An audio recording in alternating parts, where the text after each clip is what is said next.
Hello friends, आप सभी का स्वागत है हमारे यूट्यूब चैनल विजार्ड क्लासेस पर। दोस्तों, ये क्लास जो है बीपीएससी टीचर के लिए जीके जीएस का क्लास है। दोस्तों, ये क्लास जो है बीपीएससी टीचर के लिए जीके जीएस का क्लास है। आज के सेशन का पहला क्वेश्चन है, गांधी जी द्वारा शुरू की गई दांडी यात्रा के समय भारत के वायसराय कौन थे?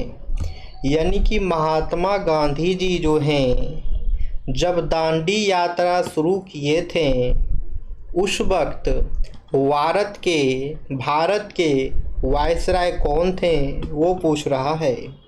तो इसका आंसर हो जाएगा लॉर्ड इरविन। इसका आंसर हो जाएगा लॉर्ड इरविन। यानी कि गांधी जी जब दांडी यात्रा शुरू किए थे उस समय भारत के वायसराय जो हैं लॉर्ड इरविन थे। अब है, वर्नाकुलर प्रेस अधिनियम का प्रस्ताव किसने किया? यानी कि वो जो वर्नाकुलर प्रेस एक्ट था, इसका प्रस्ताव जो है किसने दिया? ऑप्शन ए है लॉर्ड कैनिंग, ऑप्शन बी है लॉर्ड लीटन, ऑप्शन सी है लॉर्ड डफरिन, ऑप्शन डी है लॉर्ड लॉरेंस। तो इसका करेक्ट आंसर जो है वो हो जाएगा दोस्तों लॉर्ड लीटन। इसका करेक्ट आंसर जो है वो हो जाएगा लॉर्ड लीटन। यानी कि वर्नाकुलर प्रेस अधिनियम जो है लॉर्ड लीटन के द्वारा जो है पारित किया गया था। यानी कि वर्नाकुलर प्रेस अधिनियम जो है ये लॉर्ड लीटन के द्वारा जो है लाया गया था। अब है, द्वैध शासन प्रणाली की शुरुआत जो है किसने की? इंग्लिश में जो है इसे डायरकी कहते हैं या फिर डुअल गवर्नमेंट कहते हैं। तो द्वैध शासन प्रणाली की शुरुआत जो है किसने की? ऑप्शन ए है रॉबर्ट क्लाइव, ऑप्शन बी है वारेन हेस्टिंग, ऑप्शन सी है लॉर्ड कॉर्नवालिस, ऑप्शन डी है लॉर्ड वेलेस्ली। तो इसका करेक्ट आंसर जो है वो हो जाएगा रॉबर्ट क्लाइव। यानी कि द्वैध शासन प्रणाली डायरकी की शुरुआत जो है रॉबर्ट क्लाइव के द्वारा किया गया था। द्वैध शासन प्रणाली की शुरुआत जो है रॉबर्ट क्लाइव के द्वारा जो है किया गया था। अब है, वारेन हेस्टिंग डैश में बंगाल के पहले गवर्नर जनरल बने। तो वारेन हेस्टिंग्स जो हैं कौन से वर्ष में जो है बंगाल के पहले गवर्नर जनरल बने? ऑप्शन ए है 1772, ऑप्शन बी है 1778, ऑप्शन सी है 1775, ऑप्शन डी है 1773। तो इसका करेक्ट आंसर हो जाएगा 1773। इसका करेक्ट आंसर हो जाएगा 1773। यानी कि वारेन हेस्टिंग जो हैं 1773 ईस्वी में जो है बंगाल के पहले गवर्नर जनरल बने। ठीक है, वारेन हेस्टिंग जो है 1773 ईस्वी में बंगाल के पहले गवर्नर जनरल बने। अब है, भारत में किस गवर्नर जनरल के शासनकाल में रेलवे लाइन की स्थापना की गई थी? भारत में जो है किस गवर्नर जनरल के शासनकाल में रेलवे लाइन की स्थापना की गई थी? ऑप्शन ए है लॉर्ड कर्जन, ऑप्शन बी है लॉर्ड माउंटबेटन, ऑप्शन सी है लॉर्ड डलहौजी, ऑप्शन डी है लॉर्ड लीटन। तो इसका करेक्ट आंसर जो है वो हो जाएगा लॉर्ड डलहौजी। इसका करेक्ट आंसर जो है वो हो जाएगा लॉर्ड डलहौजी।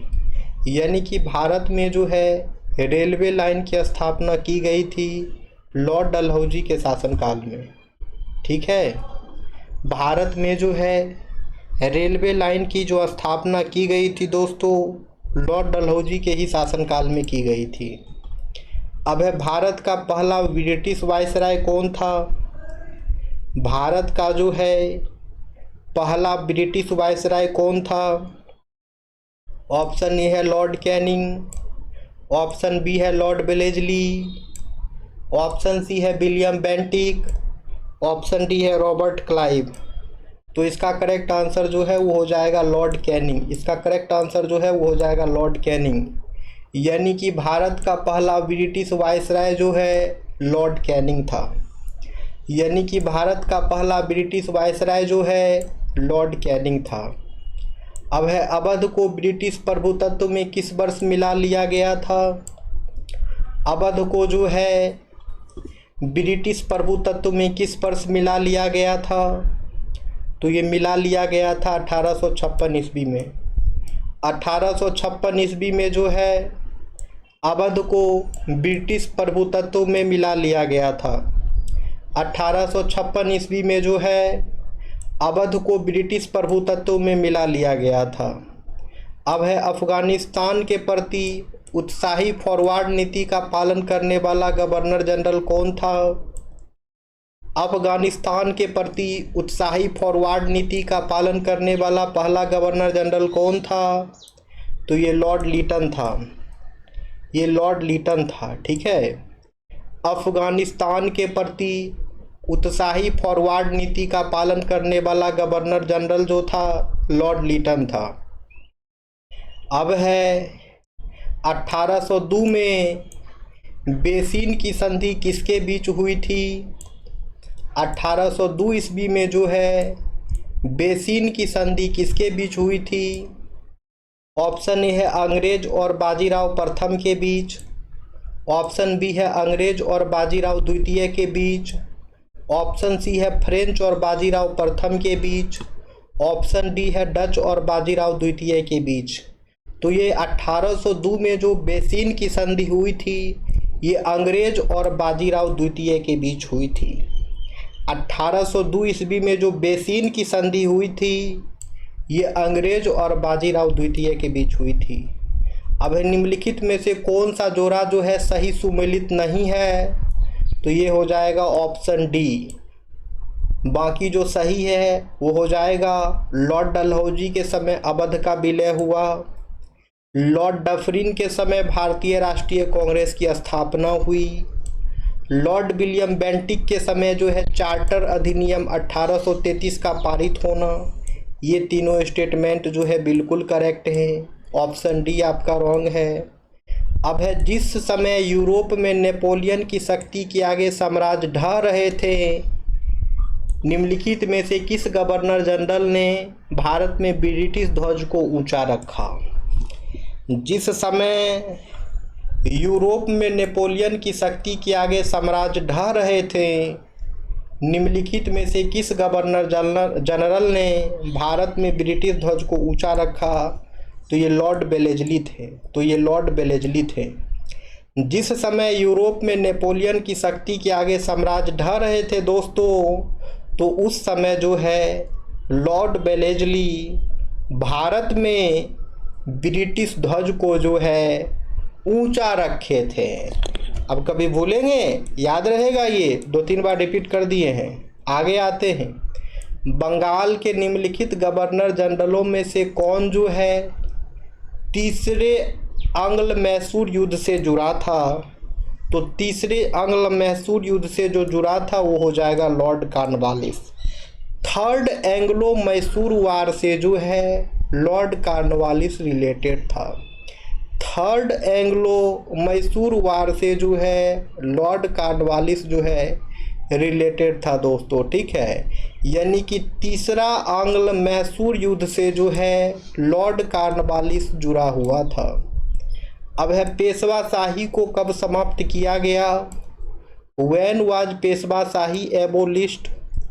पेशवा शाही को जो है कब समाप्त किया गया?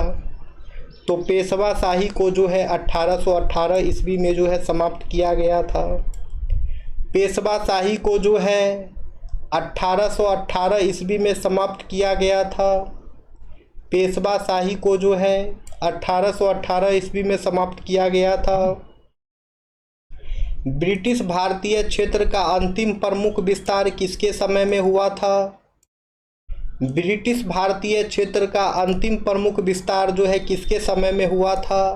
तो ये लॉर्ड डलहौजी के समय में हुआ था। ब्रिटिश भारतीय क्षेत्र का अंतिम प्रमुख विस्तार जो है लॉर्ड डलहौजी के समय में हुआ था। अब है कलकत्ता में एशियाटिक सोसाइटी की स्थापना किसके समय हुआ था? उस टाइम कौन बंगाल के गवर्नर जनरल थे? ठीक है। कलकत्ता में एशियाटिक सोसाइटी की स्थापना के समय जो है बंगाल का गवर्नर जनरल कौन था? ऑप्शन ए है लॉर्ड कॉर्नवालिस, ऑप्शन बी है lord Warren Hastings, option C है लॉर्ड ब्लेजली, ऑप्शन डी है लॉर्ड बेंटिक। तो इसका करेक्ट आंसर जो है वो हो जाएगा लॉर्ड वारेन हेस्टिंग। इसका करेक्ट आंसर जो है वो हो जाएगा लॉर्ड वारेन हेस्टिंग। यानी कलकत्ता में एशियाटिक सोसाइटी की स्थापना के समय जो है बंगाल के गवर्नर जनरल वारेन हेस्टिंग थे। यानी कि कलकत्ता में एशियाटिक सोसाइटी की स्थापना के समय जो है बंगाल के गवर्नर जनरल वारेन हेस्टिंग थे। अब है किस वायसराय ने प्रसिद्ध भारतीय सिक्का निर्माण एवं कागजी मुद्रा अधिनियम 1899 पारित किया? Which viceroy passed the famous Indian coinage and paper currency act 1899? किस वायसराय ने प्रसिद्ध भारतीय सिक्का निर्माण एवं कागजी मुद्रा अधिनियम 1899 पारित किया? तो ये लॉर्ड कर्जन थे। ठीक है, तो लॉर्ड कर्जन जो हैं प्रसिद्ध भारतीय सिक्का निर्माण एवं कागजी मुद्रा अधिनियम 1899 पारित किए थे। अब है निम्नलिखित में से किस वायसराय के समय में साइमन कमीशन ने भारत का दौरा किया था? Simon commission had visited India during the times of which of the following viceroy? निम्नलिखित में से किस वायसराय के समय में जो है साइमन कमीशन भारत का दौरा किया? तो ये हो जाएगा दोस्तों लॉर्ड इरविन। ये हो जाएगा दोस्तों लॉर्ड इरविन। यानी कि लॉर्ड इरविन के शासनकाल में जो है साइमन कमीशन भारत का दौरा किया था। लॉर्ड इरविन के शासनकाल में जो है साइमन कमीशन भारत का दौरा किया था। अब है निम्नलिखित में से किस तारीख को गांधी इरविन समझौते पर जो है हस्ताक्षर किए गए थे? गांधी इरविन समझौता पर जो है किस वर्ष हस्ताक्षर किए गए थे वो पूछ रहा है। ऑप्शन ए है 1926, ऑप्शन बी है 1928, ऑप्शन सी है 1949, ऑप्शन डी है 1931। तो इसका करेक्ट आंसर हो जाएगा 1931। इसका करेक्ट आंसर हो जाएगा 1931। यानी कि वर्ष 1931 को जो है गांधी इरविन समझौते पर जो है हस्ताक्षर किए गए थे। वर्ष 1931 में जो है गांधी इरविन समझौते पर जो है हस्ताक्षर किए गए थे। अब है निम्नलिखित में से किस तारीख को जो है जालियांवाला बाग नरसंहार हुआ था? निम्नलिखित में से किस तारीख को जो है जालियांवाला बाग नरसंहार हुआ था? ऑप्शन ए है 28 जुलाई 1914, ऑप्शन बी है 24 जुलाई 1935, ऑप्शन सी है 16 अक्टूबर 1915, ऑप्शन डी है 13 अप्रैल 1919। तो इसका करेक्ट आंसर जो है वो हो जाएगा 13 अप्रैल 1919। इसका करेक्ट आंसर जो है वो हो जाएगा 13 अप्रैल 1919। यानी कि 13 अप्रैल 1919 को जो है जालियांवाला बाग नरसंहार हुआ था। 13 अप्रैल 1919 को जो है जालियांवाला बाग नरसंहार हुआ था। चलिए तो फ्रेंड्स अब हम लोग आते हैं ज्योग्राफी के क्वेश्चन पे, जो कि बीपीएससी प्रीवियस ईयर के टीआरई क्वेश्चन है। क्लास अभी ख़त्म नहीं हो रहा है, आप लोग क्लास से जुड़े रहेंगे। अब आप लोगों का ज्योग्राफी क्लास स्टार्ट हो रहा है, जो कि बीपीएससी टीआरई के प्रीवियस ईयर क्वेश्चन है। ठीक है, बीपीएससी टीआरई के जो है प्रीवियस ईयर क्वेश्चन है। ओके, बीपीएससी टीआरई के पीवाईक्यू क्वेश्चन है ये सब के सब। आइए तो स्टार्ट करते हैं। शीतकाल में उत्तर पश्चिम भारत में सक्रिय रहने वाले पश्चिमी विक्षोभ का उत्पत्ति स्थल क्या है? What is the place of origin of western disturbances which remain active in northwest India during winters? यानी कि शीतकाल में उत्तर पश्चिम भारत में सक्रिय रहने वाले पश्चिमी विक्षोभ का जो है उत्पत्ति स्थल कौन सा है? तो ये हो जाएगा Mediterranean coastal region of western Asia, यानी कि पश्चिमी एशिया का भूमध्य सागरीय तटीय क्षेत्र। पश्चिमी एशिया का भूमध्य सागरीय तटीय क्षेत्र जो है ये शीतकाल में उत्तर पश्चिम भारत में सक्रिय रहने वाले पश्चिमी विक्षोभ का जो है उत्पत्ति स्थल है। अब है छितरे हुए वृक्षों वाले घास के मैदान क्या कहलाते हैं? Grassland with scattered trees are called. छितरे हुए वृक्षों वाले घास के मैदान क्या कहलाते हैं? तो ये जो है सवाना कहलाते हैं। छितरे हुए वृक्षों वाले घास के मैदान जो है सवाना कहलाते हैं। अब है निम्नलिखित में से कौन सा बायोम जो है चैपरल के नाम से जाना जाता है? Which of the following biomes is known as chaparral? निम्नलिखित में से कौन सा बायोम जो है चैपरल के नाम से जाना जाता है? तो ये हो जाएगा भूमध्य सागरीय झाड़ी वन। भूमध्य सागरीय झाड़ी वन यानी कि मेडिटेरियन स्क्रब फॉरेस्ट। भूमध्य सागरीय झाड़ी वन यानी कि मेडिटेरियन स्क्रब फॉरेस्ट जो है इसे बायोम चैपरल के नाम से जाना जाता है। भूमध्य सागरीय झाड़ी वन को जो है बायोम चैपरल के नाम से जाना जाता है।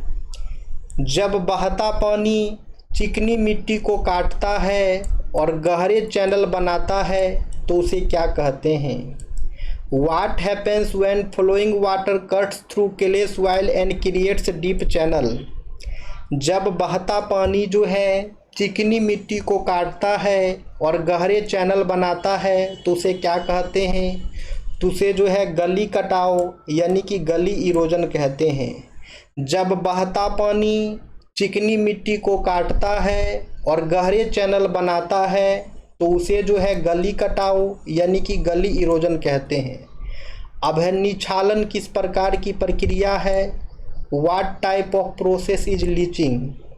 निछालन जो है किस प्रकार की प्रक्रिया है? तो ये हो जाएगा जिसके द्वारा मिट्टी में मौजूद क्षार नमक घुलता है और निष्कासित होता है। By which the alkali salts present in the soil dissolved and are expelled. निछालन किस प्रकार की प्रक्रिया है? तो जिसके द्वारा जो है मिट्टी में मौजूद क्षार नमक घुलता है और निष्कासित होता है। अब है निम्नलिखित में से कौन ऊर्जा का नवीकरणीय स्रोत है? Which of the following is a renewable source of energy? तो निम्नलिखित में से कौन सा जो है ऊर्जा का नवीकरणीय स्रोत है? तो ये हो जाएगा दोस्तों सौर ऊर्जा। ये हो जाएगा दोस्तों सौर ऊर्जा। सौर ऊर्जा जो है ऊर्जा का नवीकरणीय स्रोत है। अब है बायोगैस का प्रमुख घटक कौन सा होता है? What is the major component of biogas? Biogas का जो है प्रमुख घटक कौन सा होता है? तो इसका आंसर जो है वो मीथेन हो जाएगा। इसका आंसर जो है मीथेन हो जाएगा। यानी बायोगैस का प्रमुख घटक जो है वो मीथेन होता है। यानी कि बायोगैस का प्रमुख घटक जो है वो मीथेन होता है। अब है निम्नलिखित में से कौन सा ऊर्जा का गैर पारंपरिक स्रोत है? Which of the following is a non conventional source of energy? तो ये हो जाएगा बायोगैस। बायोगैस जो है ऊर्जा का गैर पारंपरिक स्रोत है। बायोगैस जो है ऊर्जा का गैर पारंपरिक स्रोत है। ठीक है, it means biogas is a non conventional source of energy. It means biogas is a non conventional source of energy. अब है विश्व में बॉक्साइट का सबसे बड़ा उत्पादक देश कौन सा है? Which is the largest producer of bauxite in the world? विश्व में जो है बॉक्साइट का सबसे बड़ा उत्पादक देश कौन सा है? तो ये हो जाएगा ऑस्ट्रेलिया। ये हो जाएगा ऑस्ट्रेलिया। यानी कि विश्व में बॉक्साइट का सबसे बड़ा उत्पादक क्षेत्र जो है वो ऑस्ट्रेलिया है। अब है जीवाश्म ईंधन निम्नलिखित में से किस प्रकार के संसाधनों के उदाहरण हैं? Fossils fuel are example of which type of resources? तो ये हो जाएगा अननवीनकरणीय यानी कि नॉन रेन्यूएबल। जीवाश्म ईंधन यानी कि फॉसिल्स फ्यूल जो हैं वो नॉन रिन्यूएबल सोर्स के एग्जाम्पल हैं। फॉसिल्स फ्यूल्स जो हैं वो non renewable source of energy के एग्जाम्पल हैं। यानी कि जीवाश्म ईंधन जो है अनवीकरणीय ऊर्जा के अनवीकरणीय प्रकार के संसाधनों के उदाहरण है। ठीक है, यानी कि जीवाश्म ईंधन जो है अनवीकरणीय सोर्स ऑफ एनर्जी है। अब है महासागरीय भूपट्टी के मुख्य खनिज घटक क्या है? What are the main mineral components of oceanic crust? महासागरीय भूपट्टी के मुख्य खनिज घटक क्या हैं? तो ये सिलिका और मैग्नीशियम हो जाएगा। महासागरीय भूपट्टी के मुख्य खनिज घटक जो है सिलिका और मैग्नीशियम हो जाएगा। अब है जीवाश्म के आधार पर मानव का उत्पत्ति केंद्र कौन सा है? Based on fossils centre of origin of humans is, तो ये जो है दोस्तों ये हो जाएगा आपका अफ्रीका की रिफ्ट घाटी, यानी कि रिफ्ट घाटी ऑफ अफ्रीका। अफ्रीका की रिफ्ट घाटी जो है ये जीवाश्म के आधार पर मानव का उत्पत्ति केंद्र है। अब है जनसंख्या घटने से मानव भूमि का अनुपात क्या होगा? With population decreasing man land ratio decrease होगा कि इंक्रीज होगा? ये जो है इंक्रीज होगा, यानी जब जनसंख्या घटेगा तो मानव भूमि अनुपात जो है बढ़ता है, जब जनसंख्या घटेगा तो मानव भूमि अनुपात जो है बढ़ेगा। अब है सुनहरा रेशा से क्या अभिप्राय है? What is meant by golden fibre, सुनहरा रेशा से क्या अभिप्राय है? तो कॉटन, जिसे कि कपास कहते हैं, सुनहरा रेशा से जो है कपास अभिप्राय है। It means cotton is meant by the golden fibre, golden fibre के नाम से जो है कॉटन को जानते हैं, गोल्डन फाइबर के नाम से जो है कॉटन को जानते हैं। सुनहरा रेशा के नाम से जो है कपास को जानते हैं, सुनहरा रेशा के नाम से जो है कपास को जानते हैं, जिसे कि अंग्रेजी में कॉटन कहते हैं। ठीक है। अब है बलूचिस्तान में चलवासी का तंबू कहलाता है। In Balochistan the nomads tent is called, यानी कि बलूचिस्तान में जो है चलवासी का तंबू क्या कहलाता है? तो किजसी कहलाता है। बलूचिस्तान में जो है चलवासी का तंबू जो है किजसी कहलाता है। अब है स्टेलेक्टाइट और स्टेगमाइट संरचनाएं जो हैं किस प्रकार निर्मित होती है? Stalactite and stalagmite structure are formed by, तो ये हवा द्वारा जो है फॉर्म होते हैं। स्टेलेक्टाइट और स्टेलेग्माइट संरचनाएं जो हैं ये हवा द्वारा जो है निर्मित होती है। स्टेलेक्टाइट और स्टेलेग्माइट संरचनाएं जो हैं ये हवा द्वारा जो है निर्मित होती है। अब है 3 दिवसीय थांडीग युक्त महोत्सव किस देश में मनाया जाता है? द 3-day थांडीग युक्त festival is celebrated in which country, 3 दिवसीय थांडी युक्त महोत्सव जो है किस देश में मनाया जाता है? तो ये म्यांमार में मनाया जाता है। 3 दिवसीय थांडीग युक्त महोत्सव जो है म्यांमार में मनाया जाता है। बलूचिस्तान में चलवासी का तंबू क्या कहलाता है? तो किजसी कहलाता है, अभी ही डिस्कस किए हैं। बलूचिस्तान में जो है चलवासी का तंबू क्या कहलाता है? तो किजसी कहलाता है दोस्तों। अब है भारत के उत्तर पूर्वी राज्यों में किसमें जनजातीय जनसंख्या का सर्वाधिक संकेंद्रण है? Which one of the north eastern state of India is the highest concentration of tribal population, Bharat के उत्तर पूर्वी राज्यों में से जो है किसमें जनजातीय जनसंख्या का सर्वाधिक संकेंद्रण है? तो ये हो जाएगा मिजोरम। भारत के उत्तर पूर्वी राज्यों में जो है किसमें जनजातीय जनसंख्या का सर्वाधिक संकेंद्रण है? तो ये हो जाएगा मिजोरम। अब है जनसंख्या परिवर्तन के 3 मुख्य कारक कौन से हैं? Which are 3 main factors that cause population change, which are the 3 main factors that cause population change, यानी जनसंख्या परिवर्तन के 3 मुख्य कारक जो हैं कौन से हैं? तो ये हो जाएगा जन्म, मृत्यु और प्रवास, birth death and migration, birth death and migration, ये जो है जनसंख्या परिवर्तन के मुख्य 3 कारक हैं। अब है कुल जनसंख्या और कुल क्षेत्रफल का अनुपात जो है क्या कहलाता है? Ratio of total population to total area is called, कुल जनसंख्या और कुल क्षेत्रफल का अनुपात जो है क्या कहलाता है? ये क्वेश्चन जो है आपका होमवर्क रहा, इसका आंसर आप लोग कमेंट सेक्शन में कमेंट्स करेंगे। जो लोग लास्ट तक वीडियो को देखे हैं वो लोग वीडियो को लाइक अवश्य करेंगे दोस्तों। जो लोग चैनल पे नए हैं चैनल को सब्सक्राइब करेंगे दोस्तों। अब जो है हम मिलते हैं कल की क्लासेस में। ठीक है फ्रेंड्स, थैंक यू एवरीवन। आप लोग जो है कमेंट्स करना ना भूलें और सेशन को लाइक अवश्य करेंगे दोस्तों, और जो लोग नए हैं वो सब्सक्राइब भी कर लेंगे। चलिए तो फिर मिलते हैं कल की क्लासेस में। ये क्लासेस जो है रेगुलर हमारे चैनल पे दोपहर 1 बजे में अपलोड हो जाया करता है, आप लोग इसे देख सकते हैं। Thank you friends, thank you everyone.